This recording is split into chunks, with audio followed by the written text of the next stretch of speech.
Hi guys, it's Mr. Fed. Welcome back to the channel. I'm back in the man cave. Today, quick video, 3 games I will never sell. I saw a video similar on a channel by Retro Hulk. I think he did the top 10 games that he would never sell. I'm not going to do 10 games, I'm going to do 3 games. I think Retro Hulk's gaming collection is probably a lot bigger than mine and he probably has a lot more choice.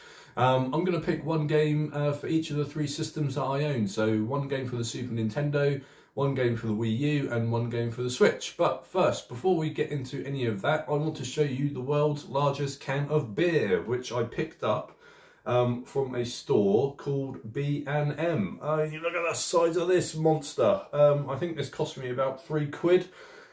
It's a collector's item, so it says on the top. It's a lager, premium lager. It's 5%, and that's exactly where I like my lager to be. I'm going to crack this open and I'm going to give it a go. I don't know how you drink it. Maybe just drink it out of the can. Let's have a look. So let's open up this bad boy. I need to hold it with 2 hands. It's huge. Let's have a go.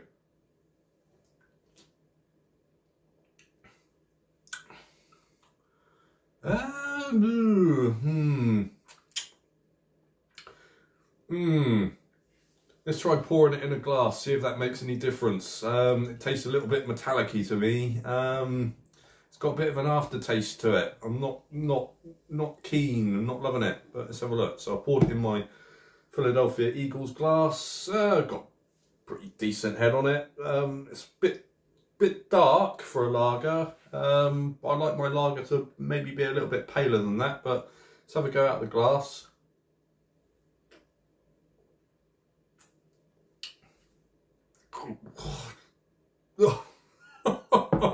I don't, oh no, that is horrible. Deary me. Oh, so it's got a website on here, Hear the Vikings Saga at www.faxe.com. I think the can is nice. I think I'll be emptying this down the sink, and I will keep the can because the can looks lovely. You know, so it'd be a nice little decorative item for the man cave. But in terms of actually a beer, it's not a very nice beer at all. I mean, what do you expect? B&M, I suppose, is not renowned for having good quality beers. It just caught the corner of my eye because it's so large. I just thought I'd have to pick one up and try it for you guys, but it's not a nice beer at all. I'm going to give it the benefit of the doubt. I'm going to go in again.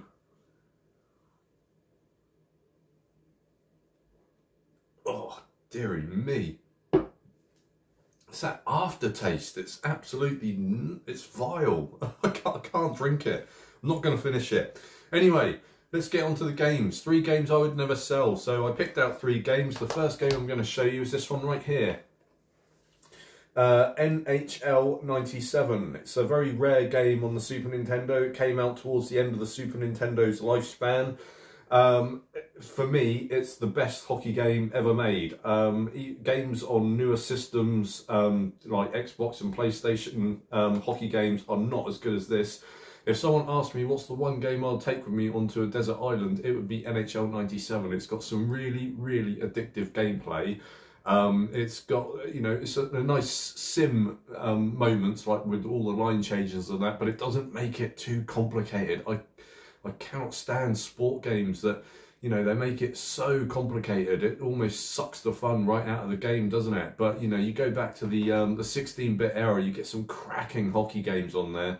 I've looked on eBay, there's 3 copies of this game for sale on eBay, the UK PAL version. The most expensive is 150 quid. That is boxed with instructions. The next most expensive was 100, and that is a cart only. Of this game, cart only, £22. If you're collecting for the Super Nintendo and you don't have NHL hockey, it's cart only. If you're okay with that, I would be running over to eBay and I'll be picking up that game cart. So yeah, I'm still playing. This is a game I still play. I still play this game. I'm still halfway through a season with the Philadelphia Flyers. You may notice a theme that I am a Philadelphia teams, sports teams fan. So yeah, NHL Hockey 97, still play it, never sell it, would take it to a desert island if I could only take one game with me. The next game I'm going to show you is a game on the Wii U. This is going to be a controversial pick, I think. A game I would never sell for the Wii U. It's got to be ZombiU. I absolutely love this game. Couple of reasons why I wouldn't sell it. The first one is it's not worth anything.